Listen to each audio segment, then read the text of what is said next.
Brought to you by NBC bearing, भारताची पहिली bearing उत्पादक। आरक्षणाचा मुद्दा हा दिवसेंदिवस तापत चाललेला आहे। मराठा आरक्षणाच्या नंतर आता बंजारा समाज सुद्धा ST मधून आरक्षण मागताना आपल्याला पाहायला मिळत आहे। माझ्यासोबत आता बोईसरचे माजी आमदार राजेश पाटील आहेत। सर, काय सांगणार, एकंदरीत बंजारा समाजाने ST मधून आरक्षणाची मागणी केलेली आहे, आपली काय भूमिका असेल एक आदिवासी लोकप्रतिनिधी म्हणून?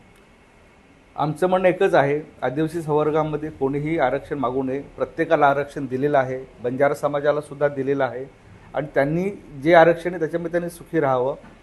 आणि केंद्र सरकारच्या माध्यमातून घटनेने आम्हाला जे सन 1950 वर्षी आरक्षण दिलेलं आहे याच्यामध्ये कोणी बदल करू शकत नाही।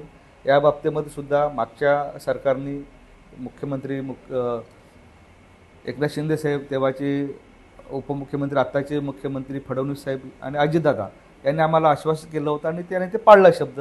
आम्हालाही त्याची आता खात्री आहे की त्याच पद्धतीने ते आम्हाला सहकार्य करतील, कारण शेवटी आदिवासी समाजाचा अधिकार कोण मारू शकत नाही आणि कोणी मारू नये। पालघर जिल्हा हा आदिवासी बहुल जिल्हा आहे आणि मोठ्या प्रमाणामध्ये यांना आदिवासींना आरक्षणाची गरज आहे। आजही मागासलेला जिल्हा आहे। मात्र जर अशा पद्धतीने जर जनतेचा रेटा जर वाढला आणि पुन्हा जर बंजारा समाजाला जर आरक्षणाची शासनाकडून अनुकूलता दर्शवली तर आपली भूमिका काय असणार आहे? हे बघा, सर्व समाजाला आपापल्या पद्धतीने आरक्षण मिळालेले आहे, त्याच्यामध्ये त्यांनी प्रत्येकाने सुखी राहावं। कोणी कोणाच्या आरक्षणामध्ये ढवळाढवळ करू नये।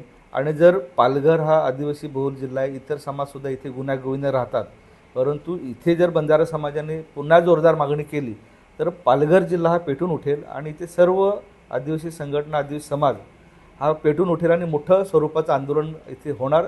तो आम्ही 2016ला करून दाखवलेला आहे।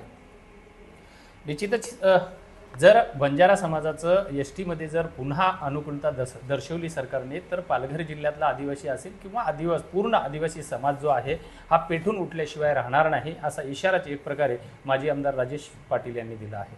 Vijay Gaikwad, TV9 Marathi, Virar. Brought to you by NBC bearing, भारताची पहिली बेअरिंग उत्पादक।